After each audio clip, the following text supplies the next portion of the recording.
अब मैं पूजा की सर्वोत्तम विधि बता रहा हूँ, जो समस्त अभीष्ट तथा सुखों को सुलभ कराने वाली है। देवताओं तथा ऋषियों, तुम ध्यान देकर सुनो। उपासक को चाहिए कि वह ब्राह्म मुहूर्त में शयन से उठकर जगदम्बा पार्वती सहित भगवान शिव का स्मरण करे तथा हाथ जोड़ मस्तक झुकाकर भक्तिपूर्वक उनसे प्रार्थना करे, देवेश्वर उठिए उठिए, मेरे हृदय मंदिर में शयन करने वाले देवता उठिए, उमाकांत उठिए और ब्रह्मांड में सबका मंगल कीजिए। मैं धर्म को जानता हूँ, किंतु मेरी उसमें प्रवृत्ति नहीं होती। मैं अधर्म को जानता हूँ, परंतु मैं उससे दूर नहीं हो पाता। महादेव, आप मेरे हृदय में स्थित होकर मुझे जैसी प्रेरणा देते हैं वैसा ही मैं करता हूँ। इस प्रकार भक्तिपूर्वक कहकर और गुरुदेव की चरण पादुकाओं का स्मरण करके गांव से बाहर दक्षिण दिशा में मलमूत्र का त्याग करने के लिए जाएं। मलत्याग करने के बाद मिट्टी और जल से धोने के द्वारा शरीर की शुद्धि करके दोनों हाथों और पैरों को धोकर दतुवन करे। सूर्योदय होने से पहले ही दतुवन करके मुंह को 16 बार जल की अंजलियों से धोए। देवताओं तथा ऋषियों, षष्ठी, प्रतिपदा, अमावस्या और नवमी तिथियों तथा रविवार के दिन शिव भक्त को यत्न पूर्वक दतुवन को त्याग देना चाहिए। अवकाश के अनुसार नदी आदि में जाकर अथवा घर में ही भली भांति स्नान करे। मनुष्य को देश और काल के विरुद्ध स्नान नहीं करना चाहिए। रविवार, श्राद्ध, संक्रांति, ग्रहण, महादान, तीर्थ, उपवास दिवस अथवा अशौच प्राप्त होने पर मनुष्य गर्म जल से स्नान न करे। शिव भक्त मनुष्य तीर्थ आदि में प्रवाह सम्मुख होकर स्नान करे। जो नहाने के पहले तेल लगाना चाहे उसे विहित एवं निषिद्ध दिनों का विचार करके ही तैलाभियन करना चाहिए। जो प्रतिदिन नियम पूर्वक तेल लगाता हो उसके लिए किसी दिन भी तैलाभियन दूषित नहीं है, अथवा जो तेल इत्र आदि से वासित हो उसका लगाना किसी दिन भी दूषित नहीं है। सरसों का तेल ग्रहण को छोड़कर दूसरे किसी दिन भी दूषित नहीं होता। इस तरह देश काल का विचार करके ही विधि पूर्वक स्नान करे। स्नान के समय अपने मुख को उत्तर अथवा पूर्व की ओर रखना चाहिए। उच्छिष्ट वस्त्र को उपयोग कभी न करे। शुद्ध वस्त्र से इष्ट देव के स्मरण पूर्वक स्नान करे। जिस वस्त्र को दूसरे ने धारण किया हो अथवा जो दूसरों के पहनने की वस्तु हो तथा जिसे स्वयं रात में धारण किया गया हो वह वस्त्र उच्छिष्ट कहलाता है। उससे तभी स्नान किया जा सकता है जब उसे धो लिया गया हो। स्नान के पश्चात देवताओं, ऋषियों तथा पितरों को तृप्ति देने वाला स्नानांग तर्पण करना चाहिए। उसके बाद धुला हुआ वस्त्र पहने और आचमन करे। द्विजोत्तमो, तदंतर गोबर आदि से लीप पोतकर स्वच्छ किए हुए शुद्ध स्थान में जाकर वहां सुंदर आसन की व्यवस्था करे। वह आसन विशुद्ध काष्ठ का बना हुआ, पूरा फैला हुआ तथा विचित्र होना चाहिए। ऐसा आसन संपूर्ण अभीष्ट तथा फलों को देने वाला है। उसके ऊपर बिछाने के लिए यथायोग्य मृगचर्म आदि ग्रहण करे। शुद्ध बुद्धि वाला पुरुष उस आसन पर बैठकर भस्म से त्रिपुंड्र लगाए। त्रिपुंड्र से जप तप तथा दान सफल होता है। भस्म के अभाव में त्रिपुंड्र का साधन जल आदि बताया गया है। इस तरह त्रिपुंड्र करके मनुष्य रुद्राक्ष धारण करे और अपने नमस्कार करके भक्तिपरायण हो उसकी पूजा करे। उसकी पूजा हो जाने पर सभी देवता पूजित हो जाते हैं। मिट्टी का शिवलिंग बनाकर विधिपूर्वक उसकी स्थापना करे। अपने घर में रहने वाले लोगों को स्थापना संबंधी सभी नियमों का सर्वथा पालन करना चाहिए। भूत शुद्धि एवं मातृका न्यास करके प्राण प्रतिष्ठा करे। शिवालय में दिक्पालों की भी स्थापना करके उनकी पूजा करे। घर में सदा मूल मंत्र का प्रयोग करके शिव की पूजा करनी चाहिए। वहां द्वारपालों के पूजन का सर्वथा नियम नहीं है। भगवान शिव के समीप ही अपने लिए आसन की व्यवस्था करे।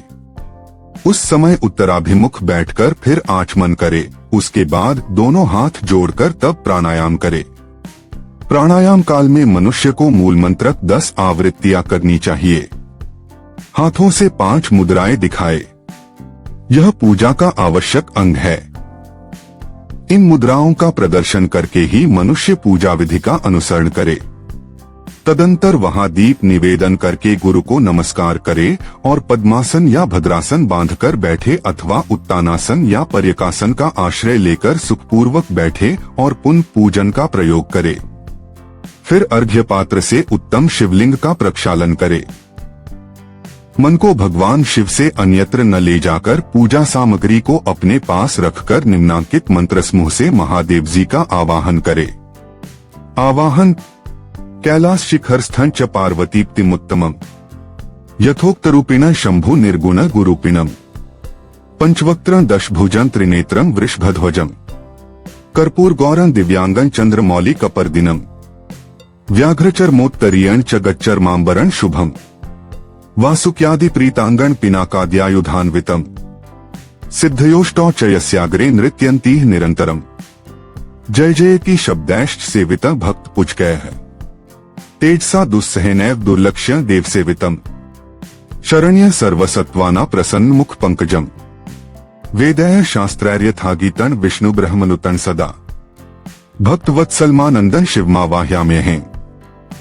जो कैलाश के शिखर पर निवास करते हैं, पार्वती देवी के पति हैं, समस्त देवताओं से उत्तम हैं, जिनके स्वरूप का शास्त्रों में यथावत वर्णन किया गया है, जो निर्गुण होते हुए भी गुणरूप हैं, जिनके 5 मुख 10 भुजाएं और प्रत्येक मुखमंडल में 3-3 नेत्र हैं, जिनकी ध्वजा पर वृषभ का चिन्ह अंकित है, अंग कांति कर्पूर के समान गौर है, जो दिव्य रूपधारी चंद्रमारूपी मुकुट से सुशोभित तथा सिर पर जटाजू धारण करने वाले हैं, जो हाथी की खाल पहनते और व्याघ्रचर्म ओढ़ते हैं, जिनका स्वरूप शुभ है, जिनके अंगों में वासुकी आदि नाग लिपटे रहते हैं, जो पिनाक आदि आयुध धारण करते हैं, जिनके आगे 8 सिद्धियां निरंतर नृत्य करती रहती हैं, भक्त समुदाय जय जयकार करते हुए जिनकी सेवा में लगे रहते हैं, दुस्सह तेज के कारण जिनकी ओर देखना भी कठिन है, जो देवताओं से सेवित तथा संपूर्ण प्राणियों को शरण देने वाले हैं, जिनका मुखारविंद प्रसन्नता से खिला हुआ है,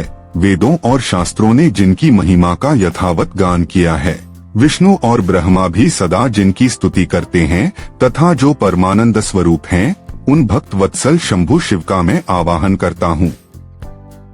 इस प्रकार साम शिव का ध्यान करके उनके लिए आसन दे। चतुर्थ्यंत पद से ही क्रमशः सब कुछ अर्पित करे, यथा सांबाय सदाशिवाय नमः आसनं समर्पयामि इत्यादि। आसन के पश्चात भगवान शंकर को पाद्य और अर्घ्य दे। फिर परमात्मा शंभु को आचमन कराकर पंचामृत संबंधी द्रव्यों द्वारा प्रसन्नता पूर्वक शंकर को स्नान कराए। वेद मंत्रों अथवा समंत्रक चतुर्थ्यंत नाम पदों का उच्चारण करके भक्ति पूर्वक यथायोग्य समस्त द्रव्य भगवान को अर्पित करे। अभीष्ट द्रव्य को शंकर के ऊपर चढ़ाए। फिर भगवान शिव को वारुण स्नान कराए। स्नान के पश्चात उनके श्रीअंगों में सुगंधित चंदन तथा अन्य द्रव्यों का यत्न पूर्वक लेप करे। फिर सुगंधित जल से ही उनके ऊपर जलधारा गिराकर अभिषेक करे। वेद मंत्रों षडंगों अथवा शिव के 11 नामों द्वारा यथावकाश जलधारा चढ़ाकर वस्त्र से शिवलिंग को अच्छी तरह पोंछे। फिर आचमनार्थन जल दे और वस्त्र समर्पित करे। नाना प्रकार के मंत्रों द्वारा भगवान शिव को तिल, जौ, गेहूं, मूंग और उड़द अर्पित करे। फिर 5 मुख वाले परमात्मा शिव को पुष्प चढ़ाए। प्रत्येक मुख पर ध्यान के अनुसार यथोचित अभिलाषा करके कमल, शतपत्र, शंख पुष्प, कुश पुष्प, धतूर, मंदार, द्रोण पुष्प, गुमा, तुलसीदल तथा बिल्वपत्र चढ़ाकर पराभक्ति के साथ भक्त वत्सल भगवान शंकर की विशेष पूजा करे। अन्य सब वस्तुओं का अभाव होने पर शिव को केवल बिल्वपत्र ही अर्पित करे। बिल्वपत्र समर्पित होने से ही शिव की पूजा सफल होती है। तत्पश्चात सुगंधित चूर्ण तथा सुवासित उत्तम तैल, इत्र आदि विविध वस्तुएं बड़े हर्ष के साथ भगवान शिव को अर्पित करे। फिर प्रसन्नता पूर्वक गुग्गुल और अगुरु आदि की धूप निवेदन करे। तदंतर शंकर जी को घी से भरा हुआ दीपक दे। इसके बाद निम्नांकित मंत्र से भक्तिपूर्वक पुनः अर्घ्य दे और भाव भक्ति से वस्त्र द्वारा उनके मुख का मार्जन करे। अर्घ्य मंत्र: रूपं देहि यशो देहि भोगं देहि च शंकर भुक्ति मुक्ति फलं देहि गृहीत्वाय नमोस्तुते। प्रभो शंकर, आपको नमस्कार है। आप इस अर्घ्य को स्वीकार करके मुझे रूप दीजिए, यश दीजिए, भोग दीजिए तथा भोग और मोक्ष रूपी फल प्रदान कीजिए। इसके बाद भगवान शिव को भांति भांति के उत्तम नैवेद्य अर्पित करे। नैवेद्य के पश्चात प्रेम पूर्वक आचमन कराए। तदंतर सांगोपांग तांबूल बनाकर शिव को समर्पित करे। फिर 5 बत्ती की आरती बनाकर भगवान को दिखाए। उसकी संख्या इस प्रकार है: पैरों में 4 बार, नाभिमंडल के सामने 2 बार, मुख के समक्ष 1 बार तथा संपूर्ण अंगों में 7 बार आरती दिखाए। तत्पश्चात नाना प्रकार के स्तोत्रों द्वारा प्रेम पूर्वक भगवान वृषभध्वज की स्तुति करे। तदंतर धीरे धीरे शिव की परिक्रमा करे। परिक्रमा के बाद भक्त पुरुष साष्टांग प्रणाम करे और निम्नांकित मंत्र से भक्ति पूर्वक पुष्पांजलि दे। पुष्पांजलि मंत्र: अज्ञानाद्यदि वा ज्ञानाद्यद्यत् पूजादिकमया कृतं तदस्तु सफलं कृपया तव शंकर। तावकस्त्वद्गत प्राणस्त्वच्चित्तोहं सदा मृड इति विज्ञाय गौरीश भूतनाथ प्रसीद में। भूमौ स्खलित पादाना भूमिरेवावलंबनम त्वयि जाता प्राधाना त्वमेव शरणं प्रभो। शंकर, मैंने अज्ञान से या जान बूझकर जो पूजन आदि किया है वह आपकी कृपा से सफल हो। मृड, मैं आपका हूँ, मेरे प्राण सदा आप में लगे हुए हैं, मेरा चित्त सदा आपका ही चिंतन करता है, ऐसा जानकर हे गौरीनाथ। भूतनाथ, आप मुझ पर प्रसन्न होइए। प्रभो, धरती पर जिनके पैर लड़खड़ा जाते हैं उनके लिए भूमि ही सहारा है, उसी प्रकार जिन्होंने आपके प्रति अपराध किए हैं उनके लिए भी आप ही शरणदाता हैं। इत्यादि रूप से बहुत बहुत प्रार्थना करके उत्तम विधि से पुष्पांजलि अर्पित करने के पश्चात पुनः भगवान को नमस्कार करे। फिर निम्नांकित मंत्र से विसर्जन करना चाहिए। विसर्जन: स्वस्थानम गच्छ देवेश परिवारयुतः प्रभो। पूजा काले पुनर्नाथ त्वया गंतव्यमादरात्। देवेश्वर प्रभो, अब आप परिवार सहित अपने स्थान को पधारें। नाथ, जब पूजा का समय हो तब पुनः आप यहाँ सादर पदार्पण करें। इस प्रकार भक्त वत्सल शंकर की बारंबार प्रार्थना करके उनका विसर्जन करे और उस जल को अपने हृदय में लगाए तथा मस्तक पर चढ़ाए। ऋषियों, इस तरह मैंने शिव पूजन की सारी विधि बता दी जो भोग और मोक्ष देने वाली है। अब और क्या सुनना चाहते हो?